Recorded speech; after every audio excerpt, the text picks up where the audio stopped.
when I first heard ambulatory care pharmacy, I was like, what is he, riding in the back of an ambulance?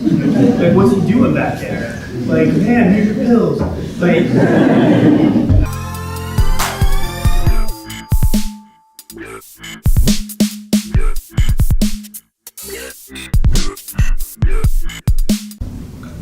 so, I have kind of a interesting outlook, I guess, on pharmacy. I title this unlimited options because I feel like pharmacy is one of those careers that really does have like an unlimited amount of things you can do once you get that pharmacy.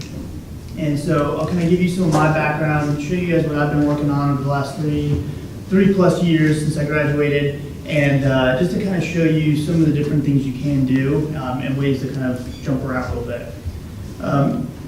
So I did my undergrad at Charleston Southern University, which is a really small school, almost in North Charleston.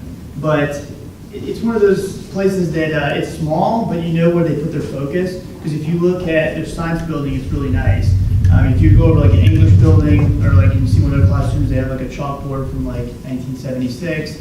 And then you go into the science labs, and there's like a proton NMR in there. It's $1 million that they're doing research with. So because I like science, and that was my major, I got to benefit from that. And I got to get a lot of experience, working with different people with different research backgrounds, things like that. And I kind of always knew that I wanted to be in the medical field. My original thought was to do med school after undergrad, inside shot anesthesiologist, things like that. What I kind of realized though is once I got a job as a pharmacy technician, just to have a job while I was an undergrad, I started hearing about some of the different options with pharmacy. Because I always kind of like, Dr. Raven was saying, you have this mindset of like, oh, Walgreens or CVS or something like that, that's pharmacy. And when I started hearing these other terms, like nuclear pharmacy or ambulatory care, when I first heard ambulatory care pharmacy, I was like, what is he, riding in the back of an ambulance?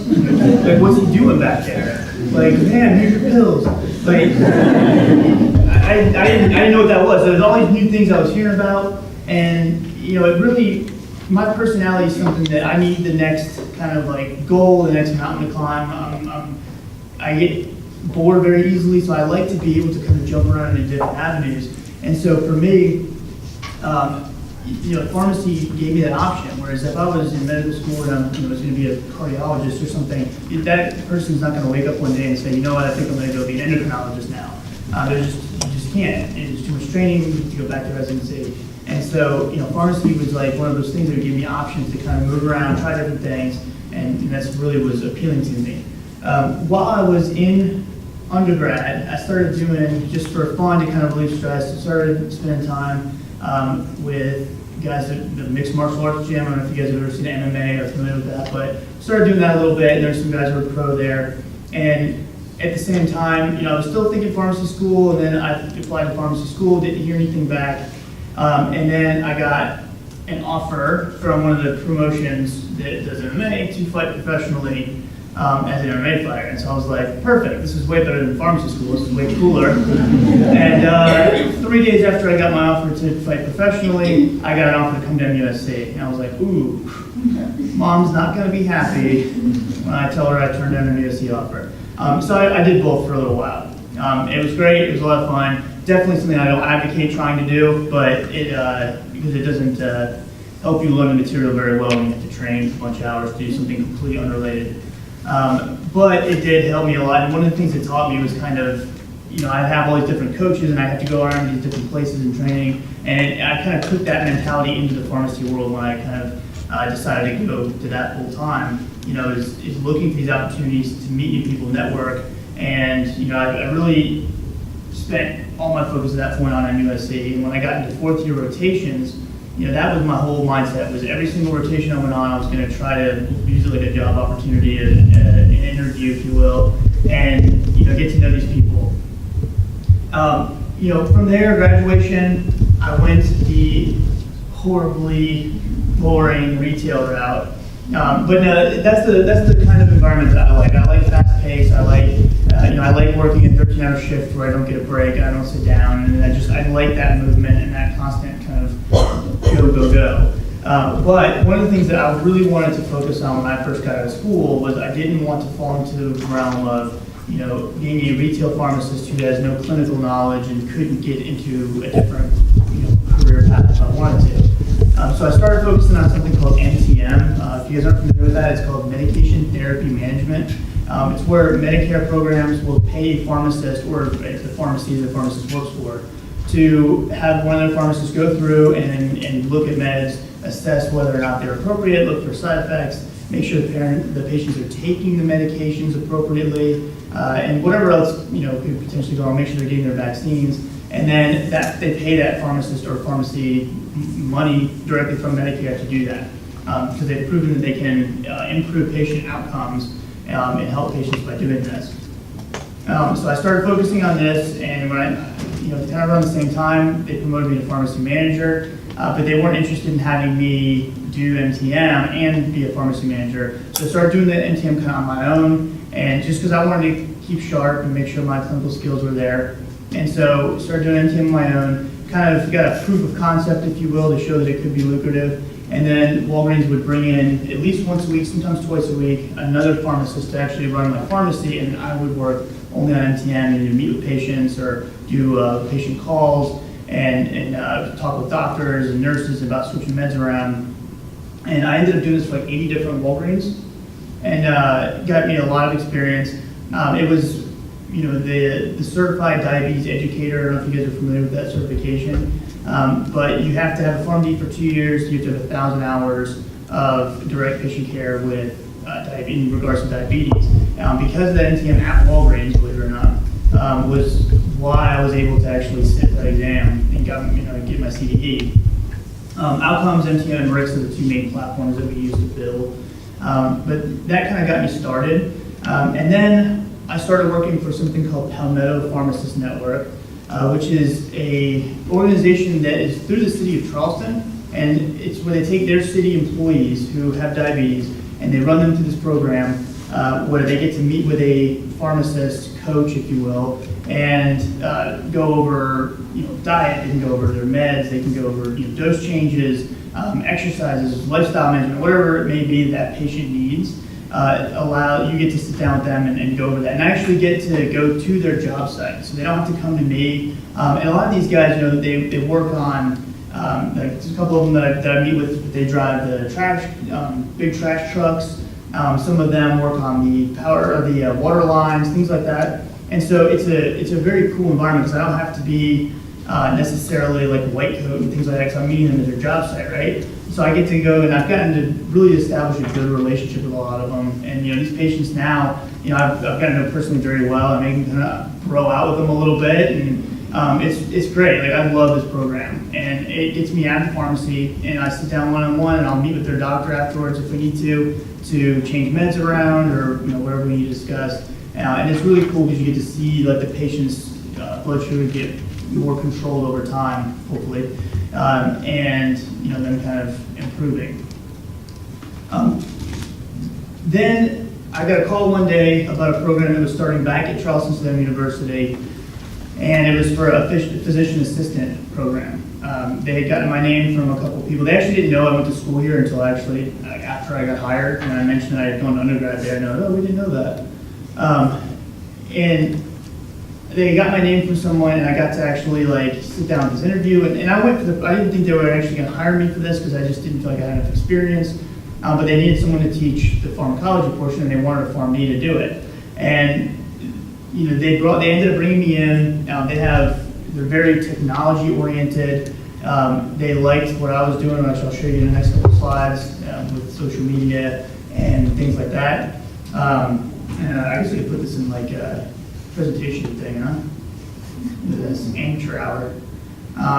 And so they liked what I was doing with some of the social media content, and they brought me in because they were wanting to be real technology oriented. And so, this is us playing with something called the Sectra machine, which is an actual person that donated their body to science, and you can practice certain gross anatomy techniques on this like gigantic iPad looking thing before you actually go into the gross anatomy lab and work on cadavers. We just got something in now where you put these glasses on, and it's augmented reality. So when you're working on the dummy that breathes and has pulse and fluids come out of it, and it's all this crazy elaborate dummy. Well, now when you look at it with these glasses, you can actually see through it and see all their organs. And then you can pull those organs into like 3D space, like Iron Man does or something. And you can like set the heart over here. You can watch like the ventricles pump, and I mean it's the craziest thing I've ever seen. And if you put like the heart over here, and you're the one that can see it because you got the glasses on. So to anybody else, you look crazy. But like you put like the heart over here, and then like you can move stuff around, and then you can set it all back, inside the person's body. It's just the craziest thing. It's a really cool tool, but it's getting to use these kind of new technologies and something I never even had on my radar when I was in pharmacy. Like if you told me like 4 years ago, like you're going to be working with a physician assistant program, what are you talking about? I'm a pharmacist, and it's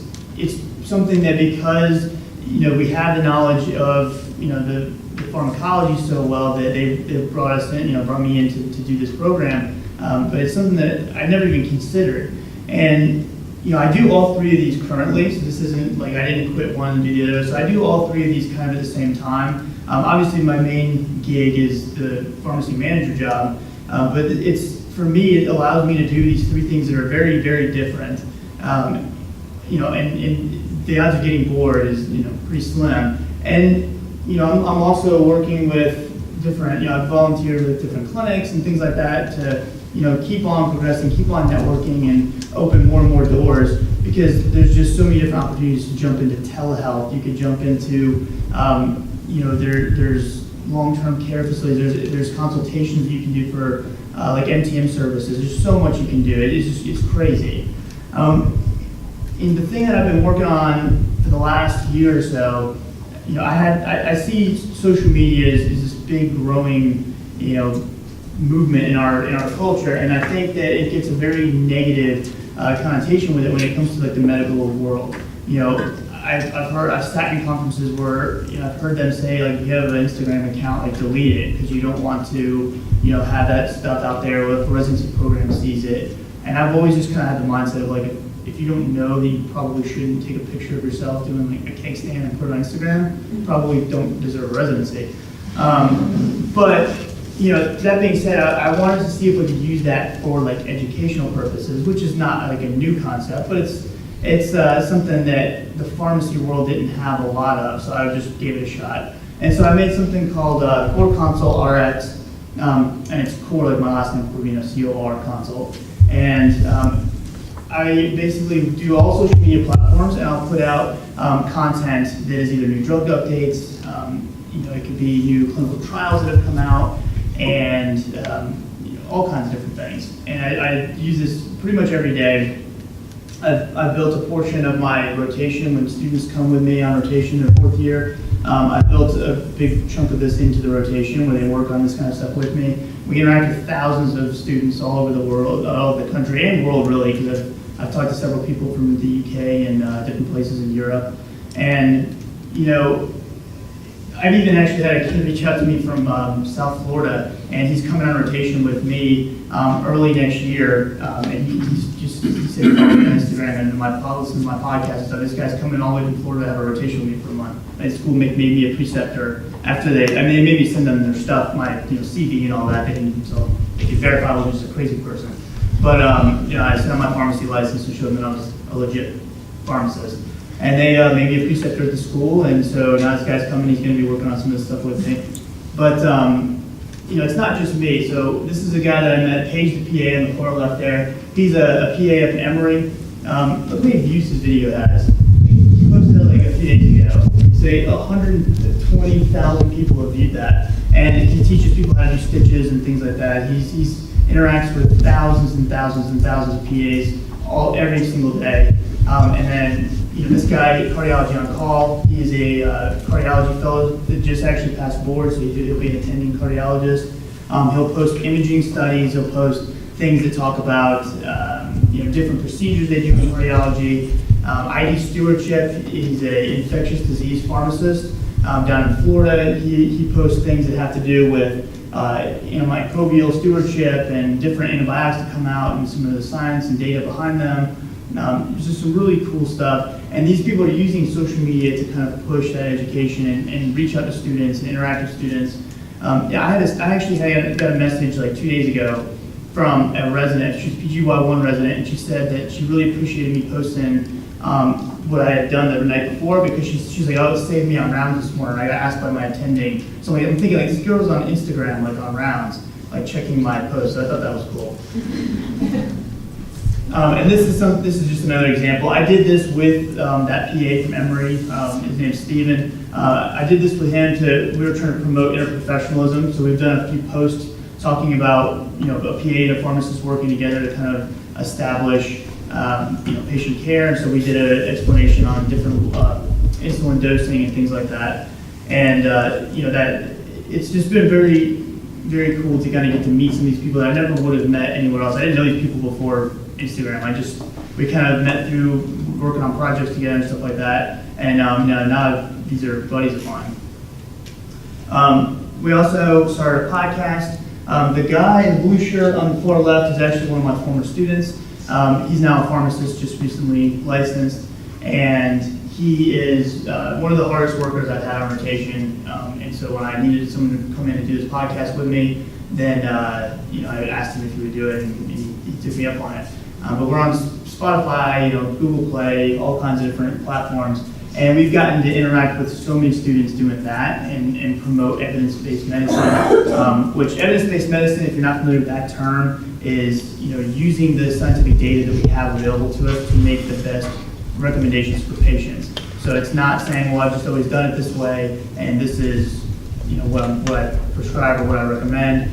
It's using the current data to constantly update and change our therapies for the betterment of the patient. And so that's the content that I really try to focus on. We'll do patient cases, and it's just one of those things that I've never really thought about this until after pharmacy school, but it's opened up so many doors from there to be able to interact with people. I've gotten to go talk places. I got to go talk at a conference about this kind of thing, and like when I say like I felt like not like I didn't belong there, like these people were some of the leading researchers, high level physicians, and I'm up here talking about Instagram. I felt like an idiot, but it's just such a cool opportunity to like really network with students and use where the world's kind of going in a productive way. And also the Alexa, for those of you guys that haven't seen that, there's a lot of healthcare professionals building content on Alexa, and where you can say, if you guys haven't used one of these before, you can say, Alexa, what's in the news? And she will tell you whatever you subscribe to. So if you like to listen to weather or whatever, sports, she'll give you updates and things like that. And so if you subscribe to mine, you have my voice come on there and blab about something. And notice I'm like ranked higher than Michigan on the search bar for medicine, which I thought was cool. Yeah, you're in Michigan. I'm just kidding. No offense to anybody from Michigan. So just looking for these different platforms. I use Snapchat for questions, so I'll post Snapflax questions daily, give different evidence-based things that they can try to work through, different questions that'll help them prepare for their boards. And my whole thought process is when you become a pharmacist, you never really stop learning, right? If you're going to be a healthcare professional, really anything in the scientific world, like you're never done learning. And there's so many different opportunities as a pharmacist to kind of try these different avenues. If you can get yourself and train yourself to be always looking for the next opportunity, keep learning, keep up with your stuff, and just stop watching Netflix for like maybe one night and then read a scientific journal instead. You don't have to tell your friends about it, but read a scientific journal instead and keep up with the content, keep up with the data. There's just so many opportunities to jump and do so many different cool things in the world of medicine. For me, that was just the biggest selling point. And I've like I said, I've only been a pharmacist for 3 years and a couple months, and like every single year I get to do different things, and it's been just an absolute awesome experience. And really MUSC, because I graduated from here, MUSC has really facilitated that for me. So even though I wasn't like one of their residents or anything like that, I've had so many of the professors here let me come in and like sit in on lectures or sit in on resident, topic discussions, and like they got the residents and like this one random dude sitting there that nobody knows. And they've been great about that. They've opened up so many doors for me because they know that I'm wanting to network and expand my career, and MUSC really has done that. Since I'm like one of their alumni, they've just really, I mean, if it wasn't for them, I wouldn't have gotten the opportunities in a lot of these things. So I would just encourage you guys to do a lot of research and see the kind of things that are out there while you're considering pharmacy school, and realize that if you have the desire to want to kind of try different things, keep evolving as a practitioner, I mean, this is definitely the profession to do it because it's constantly changing and improving. Can I answer any questions for you guys at all? Anything? Cool. Well, I appreciate you guys letting me blab a little bit. If you guys have any questions, I'll hang around for a little bit if you want to ask me. And then, I really appreciate y'all's time. Thank you.